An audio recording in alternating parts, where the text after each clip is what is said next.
Okay, so this is the second part of 6.5, and what you're doing is you're now taking the expanded expression, what we expanded, and you're going to condense it back down into one single log. Okay, so we're going to go in the opposite direction. So what do you see in example A here? What operation do you see? Log. Division. Oh. We see subtraction, right?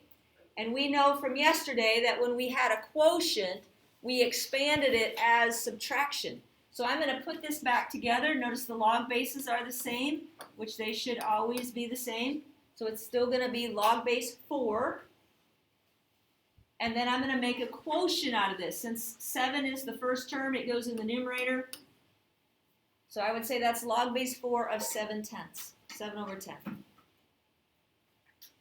That's one log. You've condensed it. You've made it smaller. To condense something is to shrink it, to make it into, in this case, 1.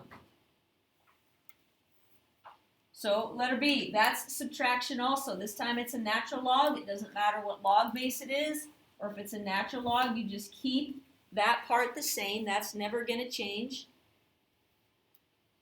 Since again it was subtraction, that tells me it was a quotient, so I would say 12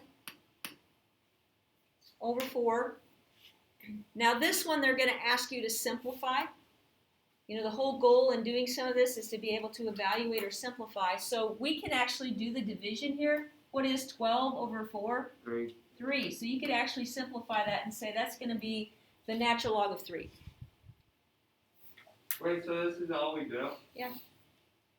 Wait, so would you expect the answer natural log of 3? Yes. Okay.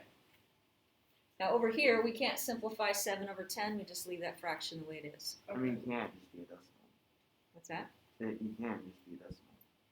Well, that's not really simplifying it. That's changing its form, but 7.7 would be the same as 7 over 10. No. Okay? Example C here, you have two things going on. In this first term, you have 2 times the log of x. So what rule was applied there? That was the power rule. So this was the log of what? X squared. X to the second power. That came out as a multiplier, so it was the exponent plus log 11. So we put the exponent back, and now I've got addition. So what rule was applied to expand it into to addition? Multiplication. So we're going to go back and say that's the log of 11x squared. When we do the multiplication, the numerical part of it always comes before the exponent or the variable. You wouldn't say x squared 11. You'd put 11 first. Do you have tape I could possibly use? Yeah, as soon as I'm done with this. Okay? So, example D. I've got 2 multipliers. I've got a 6 and I've got a 4. So I'm going to go back and I'm going to put those in as exponents. So this is going to be the natural log of 2 to the 6th minus the natural log of y to the 4th.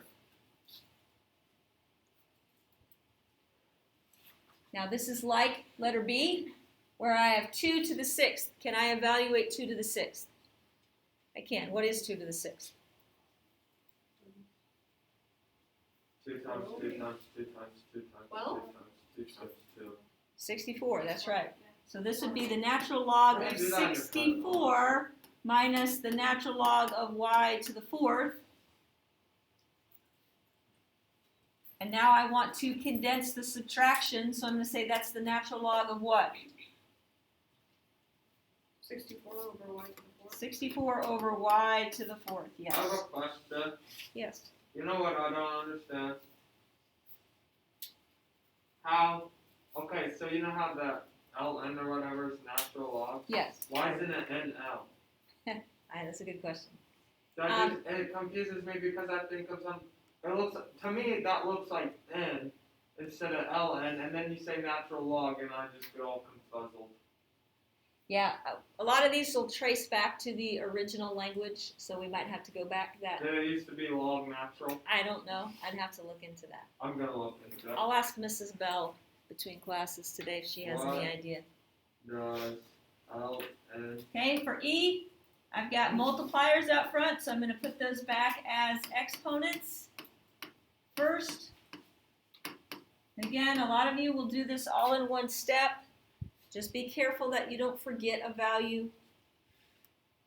Then I'm going to condense that subtraction, so it's going to become log of x to the 5th over y to the 4th. Since you don't see a base, we know that's log base 10.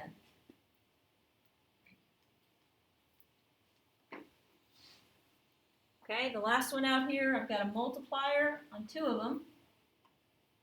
So that's going to be the log base 4 of m to the 4th plus log base 4 of n to the 3rd minus the log base 4 of p.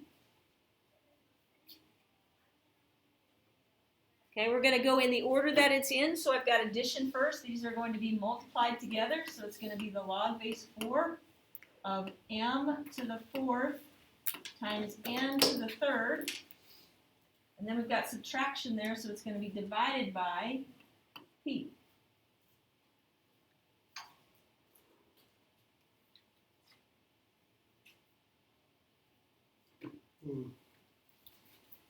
So m to the 4th would be on top.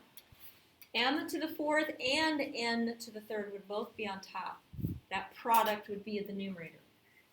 Why wouldn't m to the 4th be like over the side? Well, even if you wrote it that way, like if you said m to the 4th times n to the 3rd over p.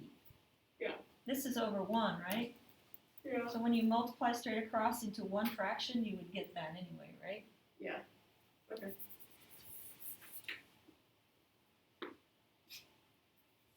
Okay, so all you're doing today is kind of the opposite of what you did yesterday. You're going to get the expanded expression and you're going to condense it down to one log.